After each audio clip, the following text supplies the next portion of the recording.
Hello everyone, and welcome to the final round of the Grand Chess Tour's Your Next Move Blitz tournament in Leuven. It's Hikaru Nakamura versus Wesley. Now this game is quite outstanding, and it's really amazing that Hikaru Nakamura used this opening trick already 3 times in this tournament, and not only in this tournament, he used it 3 times in one day. So in the course of, I believe, 8 rounds, he used it 3 times to defeat 2800 players. Well, 28 or so. And it's very interesting. This game also features a spectacular queen sacrifice that actually never took place on the board because it's a Blitz game, and one of the players unfortunately missed it, but that's why we analyze chess games. Before we check out this game, we do have a nice photo challenge, so best of luck to everyone. I'm not gonna give away any hints, as I believe it's a pretty easy one. You shouldn't really have any problems with this one. So here it is. Best of luck to everyone. I believe this photo was taken at the time he became an international master, and at the time he was the youngest international master in the world. So there you have it, and before we check out the game, we have a very nice photo of Garry Kasparov taken by David Lada. So let's just enjoy it for a couple of seconds. Okay, there it is, and you see he has a nice Grand Chess Tour jacket. Very nice. Okay, let's check out this game. We have knight to f3, knight to f6. Let me just fix that.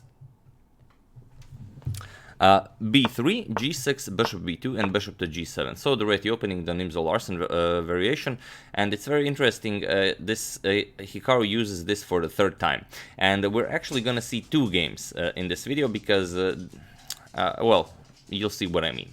e3, we have castles, d4, c5, d captures on c5, and now queen to a5 check.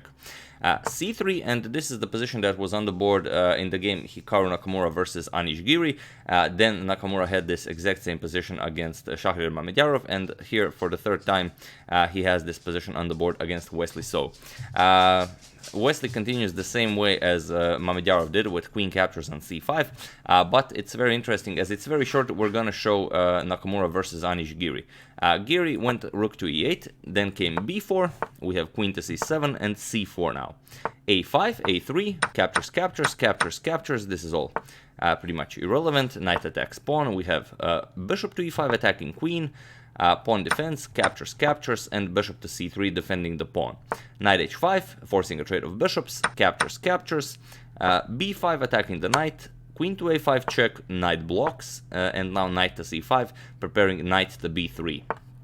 We have bishop to e2, and now comes knight to e4, pinning that, attacking the pinned piece.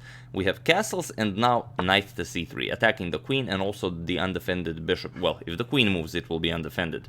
Queen e1, and now Giri blunders knight to e6. And now Nakamura really takes a nice advantage of this. He plays knight to e4, now attacking Giri's pinned piece. Now, of course, if you capture, you lose the queen. The queen is undefended on a5. Your only choice is knight captures on e2 with check. So, queen captures e2, now comes rook to f8, but this was never played. It was actually after queen to e2 that Anish Giri resigned the game.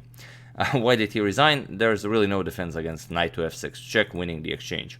Whatever you play, the threat of knight to f6 followed by queen to b2 is too strong.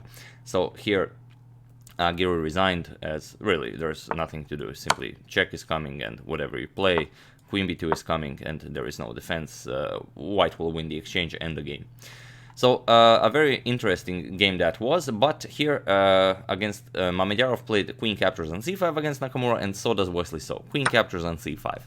And here comes the bishop to a3, again tricking both of them, as this completely loses the e7 pawn. There's no way to defend this pawn.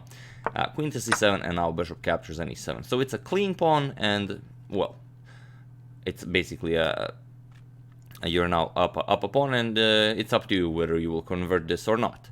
Rook e8, bishop captures on f6, bishop captures on f6, and now knight to d4. Interestingly, in the game against Mamedyarov, Nakamura went bishop to e2, so it's like he already checked this, with the engine, that maybe knight to d4 was better than bishop to e2, but who knows. Knight c6, now does come bishop to e2, d5, we have castles, knight to e5, queen to d2, and now bishop to d7. Knight to a3, rook to c8, rook 8 to c1, and now a6. Rook f to d1, queen to a5 attacking the knight, queen b2 defending, and now rook to c7. C4, and c4 seems like a very nice move. He wants to get rid of his weak pawn, and then really he wants to enjoy his extra pawn, but this allows this bishop to e7 idea, piling up on the knight on a3. Here Nakamura plays knight d to c2, opens up a discovered attack on the knight, but here Wesley simply repeats bishop to f6, threatening knight f3 check and winning the queen. So Hikaru repeats back, knight to d4, and Wesley simply repeats bishop to e7, again with the attack here.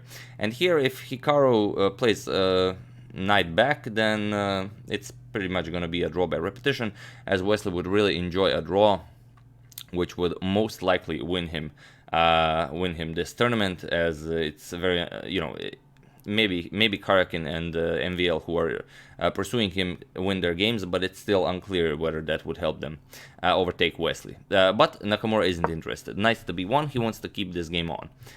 Rook 8 to c8, and now simply c captures on d5, going for a series of exchanges. Rook captures, rook captures, rook captures, queen captures, and now queen captures on a2. Queen captures on d5 was also possible, but Wesley figures that it's better to cripple the queen side and deal with the other pawn later. Now he has a 2-to-1 advantage on the queen side. Maybe he can create something out of this. Knight to c3, attacking the queen, queen a5, and now h3. Bishop to e8, we have king to h1, and now king to g7. F4, attacking the knight, and now comes knight to d7 was the move, probably that should have been played, but here, wrong bishop, bishop to b4 with a double attack on the knight. And here Hikaru does take his time to figure things out, and this was pretty much the only blitz game that Hikaru was in time trouble. But he finds the best move, knight to d1. We have knight to d7, getting the knight out of the attack, and here Nakamura misses queen c8. A very nice move, attacking the bishop and the b7 pawn. After you block this, queen captures, and then after knight captures here, bishop to c4, keeping the extra pawn, but with a much better position for white. But okay, after knight e7, e4, simply creating a massive pawn center, and it will be very hard to play against this. Bishop to d2, attacking the queen and the f4 pawn, but Nakamura takes care of this, simply queen to b2. Now, of course, bishop captures on f4 isn't possible because knight f5 wins the game immediately with queen to g7 checkmate. So after queen b2, knight to f6, and now g3, simply protecting the f4 pawn, and e4 pawn is, again, not possible, as knight to f5 would win the game once again. So king g8, and now bishop to f3, defending the pawn. Bishop to d7, we have king to g2, defending the h3 pawn, bishop to b4, and now comes knight to e2. A very nice idea, as now the knight on f6 is undefended, so queen captures is a threat. You have to do something about this. Knight to e8 is a very ugly looking move, but it's a move you have to play. Knight to h5 also possible, but Wesley plays bishop to e7, and this allows Nakamura d6, and he plays it immediately. So of course you cannot capture the pawn, as queen would capture on f6, bishop to d8, and now queen to c3, offering a trade of queens. Now, you could trade queens, but then e5 is coming, and you don't want to play blitz against Hikaru in this position with queens off the board. So queen a2, we have queen b2, again offering a trade, queen a5, and knight to e3. Bishop c6, we have e5, knight to d5, and now knight captures on d5. Bishop captures on d5, queen to c3, again offering a trade of queens. Queen to a2, threatening this very annoying queen captures on e2, as the bishop would be pinned. King to f1 defending, queen b1 check, and here Hikaru played king to g2, but the arbiter stopped the game here, because Hikaru played a move with one hand, and then he pressed the clock with the other hand. Now, I know that this rule existed, but I thought that they gave up on this rule. I thought that now you can actually, play move and then hit it with your other hand, as the rules are changing all the time. And he stopped the game here. He explained it to the players, and it really, Hikaru was really going for the kill here, and it really kind of killed his mojo. Yeah, we do have even a photo. This is the arbiter, Luke Cornet. So look at him. Imagine that you're playing a game that either either you will win $40,000 or you will not, and then this guy comes and stops your game, you know, and then you have to keep on playing the game. Very tough stuff, you know. So yeah, king g2 was played, and here queen to d1, again threatening queen captures on e2. We have knight to d4, and now bishop to b6, attacking the knight. Bishop captures on d5, bishop captures on d4, attacking the queen, queen to c4, and here it seems that Wesley was also pretty intimidated by the arbiter Luke Cornet, as he misses a great opportunity here. Here Wesley played h5, but it's very unfortunate for him, because here he has a beautiful series of moves that, well, with the best defense, result in black winning the game via a beautiful checkmate. So try to pause the video here and figure out this very nice series of moves. I will give it a couple of seconds as usual. So for those of you who found it, congratulations. You just might have, you know, created the next American Beauty. And for those of you who just want to enjoy the show, the move Wesley played missed was queen to g1 check. Seems obvious. I mean, even if you don't find anything, why not play queen g1 check? But okay, the idea is, of course, after king f3, you can simply play queen e3 check. And now if you move back, then this leads to checkmate. But okay, of course, you're not going to play this. After queen e3 check, you're going to run away, king to g4. And now you find h5 with check, king to h4, and now king to g7. Of course, such a move is hard to consider in a blitz game where you're very low on time. You have to first give up the f7 pawn. And after bishop captures on f7, now comes king to h6. And after queen to e6, simply threatening to capture here with checkmate, the game is over because queen captures on f4 with check comes, and now whatever white plays, white has a variety of options, they all lead to checkmate. Of course, accepting the queen sacrifice results in bishop to f2, this will be checkmate. You can even block this with the queen, then g5 will be checkmate. Now, you cannot capture, of course, the pawn because the queen is pinned.